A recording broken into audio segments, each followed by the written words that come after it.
नमस्ते भाइयों, मेरा नाम पूषण है। मैं एक शराबी हूँ। हाय भूषण। Hi everybody. भगवान की बड़ी कृपा और अल्कोहलिक्स एनोनिमस की मदद है, आज का दिन शराब के पहले घुट से दूर हूँ। दोस्तों, कई सारे नए भाइयों का स्वागत है इस मीटिंग पर। और मैं जानता हूँ कि ये जब हम अभी अभी शराब से दूर हुए हैं और मन में बहुत सारा कंफ्यूजन है। ये जो अवस्था है, ये बड़ी अजीब अवस्था होती है। यानी जिस शराब के ऊपर हम लोगों ने दिलो जान से ज्यादा प्यार किया, उस शराब ने अपने को दगा दे दिया। मतलब हमने जो सोचा था कि जिंदगी भर का ये साथ रहेगा, अभी समझ में आया कि ये तो साला बीमारी निकल गया। तो मैं ऐसे कहता हूँ कि एक तरफ मन में थोड़ी सी डिसअपॉइंटमेंट रहती है कि शराब ने शुरुआत के दिनों में जो आनंद दिया था, जो भी अच्छे अनुभव दिए थे, तब ऐसे लग रहा था कि अब ये रिश्ता है, ये ऐसा ही जिंदगी भर चलने वाला है। मैं और मेरी शराब, इसके बीच में कोई नहीं आ सकने वाला है। और धीरे धीरे जब ये सिलसिला तकलीफों का बढ़ने लगा, तो पहले डाउट आया कि शराब बुरी हो नहीं सकती। ये तो लोग बुरे होंगे, परिस्थिति बुरी होगी, जॉब बुरा होगा, टेंशन बुरा होगा, उस वजह से मैं आजकल ज्यादा पी रहा होगा। लेकिन बहुत जल्दी समझ में आ जाता है कि मेरा पीना ये अब मेरे कंट्रोल में नहीं है। अब मैं शराब को नहीं, बल्कि शराब मुझे पी रही है। अब मेरा विल पावर नहीं चलता है शराब के ऊपर। इस बात का जब भी एहसास होने लगता है, तो अंदर से ही पता चलता है कि भाई कुछ करना पड़ेगा। ये अगर ऐसे ही चलते रहेगा, धीरे धीरे धीरे खाना कम होने लगता है, काम पे जाना कम होने लगता है, रिश्ते खराब होने लगते हैं, पैसे खत्म होने लगते हैं, करियर डूबने लगती है, घर से बाहर निकलने की परिस्थिति आती है। और ऐसे लगता है कि शायद मैं इस जिंदगी के पूरे इसमें अकेला पड़ चुका हूँ, कोई मेरे साथ नहीं है। दोस्तों, अगर आप सब ये सब में से गए हुए हो या जा रहे हो, तो बेसिकली डरने की कोई जरूरत नहीं है। क्योंकि ये कोई भी ना सुलझने वाला या कैंसर जैसा जानलेवा ऐसा कुछ सिचुएशन नहीं है। आपको सिर्फ अल्कोहलिज्म ये बीमारी हुआ है। जो मुझे पहली दफा जब भी एक साइकियाट्रिस्ट के पास मिलने को गया था, मेरी फैमिली लेके गई थी, कई सारे उपाय करने के बाद जब भी साइकियाट्रिस्ट के पास लेके गए थे, और उसने मुझे कुछ सवाल पूछे थे। सबसे पहला सवाल उसने पूछा था कि पूछन, एक दफा पीना शुरू करने के बाद और पीने की प्यास लगती है क्या? और मैंने कहा, एग्जैक्टली डॉक्टर, यही मेरा प्रॉब्लम है। मतलब मैं जाता हूँ कि मैं 2 पैक पीऊंगा, अच्छा लगेगा मुझे, और मैं एकदम टेंशन फ्री हो जाऊंगा, रिलैक्स महसूस करूंगा, खाना खाऊंगा और सो जाऊंगा। लेकिन अपने आप को मैं रोक नहीं पाता हूँ। एक दफा मैं पीना शुरू करने के बाद में मैं वहां पर चिपक जाता हूँ, और पीना ही पड़ता है। ऐसे लगता है कि अब मुंह को तो लग गई है, अब पूरा कोटा ही होना चाहिए। और ये जो कोटा नाम का जो सिस्टम है, जो पहले कभी किसी जमाने में एक आध बियर हुआ करता था, एक आध पेग हुआ करता था, वो बढ़ते बढ़ते बढ़ते बढ़ते ऐसी अवस्था में आ चुका था कि मेरा अभी कोई कोटा ही नहीं था। उतर गई कि चढ़ा देने की, उतर गई कि चढ़ा देने की, थोड़ी सी भी लेवल कम हो गई तो मैं लेवल टॉपअप कर देता था। इसका मतलब मेरे शरीर का शराब के प्रति बर्दाश्त करने की क्षमता जो थी, वो बहुत ज्यादा बढ़ चुकी थी। आम आदमी एक क्वार्टर पी के अगर उसको चढ़ जाती है, तो मेरी क्वार्टर से शुरुआत होती थी। तो ऐसी अवस्था थी दोस्तों कि मेरा शरीर जो है पूरी तरह से शराब की गिरफ्त में आ चुका था। मतलब मेरी बॉडी केमिस्ट्री और अल्कोहल केमिस्ट्री इतने घुल मिल गए थे कि मैं कुछ खाऊं नहीं तो चलता था, लेकिन शराब चाहिए मुझे। सिर्फ चखना और शराब के ऊपर मेरे दिन नहीं हफ्ते कटते थे। तो मेरा शरीर जो है पूरी तरह से शराब के ऊपर डिपेंडेंट हो चुका था और बीमार बन चुका था शरीर। यानी जब आपके शरीर को पौष्टिक नहीं मिलता है, अच्छा खाना नहीं मिलता है, तो ताकत कम होने लगती है, शरीर के ऊपर झुर्रियां दिखने लगती है, आंखों के नीचे काला होने लगता है, बालों में सफेदी झांकने लगती है, स्किन जो है स्किन के ऊपर का तेज चला जाता है, डाइजेस्टिव सिस्टम बिगड़ जाती है, पेट में एसिडिटी हो जाती है, गले में परमानेंटली खराश होती है, कुछ भी खाना खाता हूं तो पेट में जाते समय जलते हुए जाता है, मोशन डिस्टर्ब हो जाती है, कभी कॉन्स्टिपेशन हो जाता है, कभी लूज मोशन हो जाती है।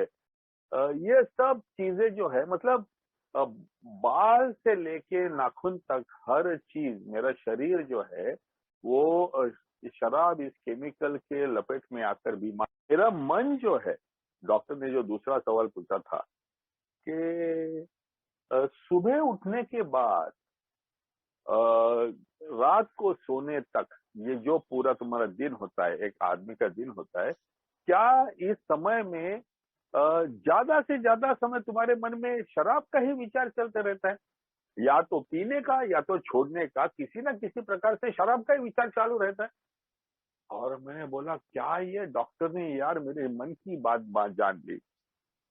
क्योंकि होता यूं था, रात को मैं कभी देर बार से आता था, रात को कभी खाया नहीं खाया, कैसे आया घर पे वो याद नहीं रहता था। झगड़ा घर पे आने के बाद में झगड़ा होता था, फिर वो झगड़े के चक्कर में कभी कभी लेट 1:30 2 बजे 2:30 बजे सोता था, तो सुबह 7 बजे नींद नहीं होती थी। एक तो शराब का हैंगओवर, ऊपर से नींद नहीं पूरी हुई, ऊपर से डर मन में, ऊपर से चिंता, मैं काम पे नहीं जाऊंगा तो क्या होगा यार, जो बची हुई है वो भी नौकरी चल जाएगी। तो ये सब चीज जो है, ये चीजों से मेरा मन भयग्रस्त हो जाता था। और जब मन में भय होता था, चिंता होती थी, पैल्पिटेशन बढ़ता था, तो ऐसे लगता था यार मुझे राहत की जरूरत है, किसी ना किसी प्रकार से मुझे इस परेशानी से बाहर निकलना है। और परेशानी से बाहर निकलने का एक ही तरीका मुझे मालूम था, शराब। तो शराब की याद सुबह के चाय के पहले मुझे आती थी, शराब की याद। क्योंकि हाथ पैर कांपते थे, पेट में क्रैम्प्स जैसे आते थे, बदन में खड़े होने की ताकत नहीं होती थी, आंखें खुलने को तैयार नहीं रहती, सर भगनाटा हुआ रहता था। तो मैं पहले बाथरूम में जाता था, दांत ब्रश करने के पहले एक कमोड के टाकी में एक छुपाई हुई मेरी क्वार्टर रहती थी, वो उसमें से पहले एक स्विग मारता था, एक घूंट मारता था। और वो जब घूंट पूरा अंदर ऐसा कांपते हुए जलते हुए जब ये अंदर चला जाता था, उसके बाद में मैं थोड़ा सा पानी पी के गार्गल करके फिर दांत वात ब्रश करके फिर जरा गर्मी मेरे शरीर में आती थी और फिर मैं बाहर आता था, नहा धोने का बहाना करके फ्रेश होके बाहर आता था और फिर चाय के लिए बैठता था। काय का चाय पीऊंगा, शराब की शुरुआत पहले से ही हो गई है। तो पहला first thought in the morning शराब का रहता था। और दिन भर मन में यही रहता था, कैसे मैं लोगों के नजर में आए बगैर, लोगों ने मुझे किसी प्रकार का गिल्टी साबित करने के बगैर मैं कैसे छुप छुप के शराब पी सकूं। लोगों को पता चल गया जितनी क्वांटिटी में पी रहा हूं तो वो बोलेंगे साला शराबी हो चुका है, मेरे को कोई काम नहीं देगा, मेरे को कोई इज्जत नहीं देगा। लेकिन मन में वो प्यास जो है वो हमेशा दिन भर ख्याल, कौन सा दोस्त पकड़ूंगा, कहाँ से आज पैसे का बंदोबस्त करूंगा, आज कहाँ बैठेंगे, कितने बजे मैं यहाँ से भाग सकता हूँ, क्या लंच टाइम में थोड़ी बहुत बंदोबस्त हो सकती है। मैं अंतिम स्टेजेस में तो ऐसा था कि मेरे ऑफिस के ड्रॉवर में लॉक एंड की में मैं एक क्वार्टर रखता था। यानी जब भी परिस्थिति बहुत ज्यादा विकट हो जाती थी, स्थिति ठीक नहीं है ऐसे लगता था, तो मैं लॉकर खोलता था, एक झट से एक घूंट मार देता था और फिर मैं मीटिंग वीटिंग के लिए तैयार होता था। मेरा नाम तो खराब। तो दिन भर मन में शराब के प्रति विचार। दिस वाज द सेकंड, यानी साइकियाट्रिस्ट लोग इसे ऑब्सेशन बोलते हैं, यानी मन में किसी एक चीज का बार बार सातत्य से आने वाला विचार। और तो दोस्तों, ये एक तरफ शरीर घायल बीमार था, दूसरी तरफ मन बीमार था, और ये दोनों की चक्कर में मुझे शराब पीनी पड़ रही थी। और शराब जैसे कहते हैं कि एक तरफ ऑब्सेशन और दूसरे तरफ शारीरिक कंपल्शन, मन का ऑब्सेशन और शरीर का कंपल्शन, इन दोनों के चक्कर में, इन दोनों के कैची में जिंदगी के टुकड़े टुकड़े होने लगे। लाइफ आउट ऑफ कंट्रोल जाने लगी, पैसे, आर्थिक दिशा खत्म हो गई, रिलेशनशिप्स खत्म हो गई, शादी करके, प्यार करके शादी करके लाई हुई बीवी डिवोर्स की बातें करने लगी। हर जो भी मनुष्य के जीवन के अंग होते हैं, हर एक डायमेंशन जो है, हर डायमेंशन मार खाने लगा दोस्तों। और मैं एक विनर था, एक होपफुल, एम्बिशियस ऐसा यंग लड़का कुछ ही सालों के शराब के चपेटे में आने के बाद एक लूजर बन गया, एक लोनर बन गया। मैं धीरे धीरे धीरे स्कॉच पे से देसी पे आ गया, और वो देसी दारू और बीड़ी और वो अंधेरा, वो बार का कोना, यही मेरा जीवन, यही मेरी आखिरी दौड़ थी। कैसे भी करके जेब में एक 100 रुपए की नोट लेके देसी दारू के बार में जाता था, तो दिन भर के लिए चल जाता था उन दिनों 100 रुपया दोस्तों। यानी 2 बाटली मेरे संतरे का कोटा बन चुका था मेरे अंतिम दिनों में। और अपने आप की तरफ आईने में देखता था, और मुझे रियलाइज होता था कि ये गेम खत्म होने वाला है बहुत जल्द, मैं मरने वाला हूँ। मैं मरना नहीं चाहता था, लेकिन जीने का कैसे, ये ट्रैप में से बाहर निकलने का कैसे, वो भी समझ नहीं रहा था। इसीलिए दोस्तों, जब डॉक्टर ने बोला कि तेरे को एक प्रोग्रेसिव, यानी हमेशा बढ़ते जाने वाली, और फेटल, यानी मौत के घाट उतारने वाली ऐसी बीमारी लगी हुई है, और इसके लिए कोई दवाई नहीं है। मैं तेरे शरीर को ट्रीट कर सकता हूं, लेकिन तेरे मन में ये जो पागल प्रेम निर्माण हुआ है शराब के प्रति, इस प्रेम को कैसे इलाज किया जाए? तो इस प्रेम को तूने ही समझना है, और उससे तूने ही बचना है, और उसके लिए तेरे को अल्कोहलिक्स एनोनिमस में जाना पड़ेगा। मैं बोला, वहां पर क्या है? वहां पर कोई डॉक्टर? नहीं नहीं नहीं, वहां पर ऐसे ही तेरे जैसे ही दिलो जान से शराब के ऊपर प्यार करने वाले जो लोग थे, जो शराब के लिए अपनी जान तक गंवाने के लिए तैयार थे, यही सब लोग आज शराब से दूर है। तो मैं बोला, कैसे? तो उन्होंने कहा कि वहां पर जाके फाइंड आउट कर। लेकिन मैं इतना कह सकता हूं कि जितना उनका शराब के ऊपर प्यार था, उससे ज्यादा प्यार करने जैसी कुछ चीजें उनको मिली, और उसके वजह से वो बच गए। Go and find it for you. मैं बोलता, मैं प्रार्थना करता हूं कि तेरे को भी तेरी जगह अल्कोहलिक्स एनोनिमस में मिले। दोस्तों, मैं आ गया अल्कोहलिक्स एनोनिमस में। मुझे फेलोशिप का प्यार मिला, मुझे कार्यक्रम से खुद की पहचान मिली, और मुझे भगवान के ऊपर प्रेम निर्माण हुआ, एक उच्च शक्ति की संकल्पना के ऊपर प्रेम निर्माण हुआ।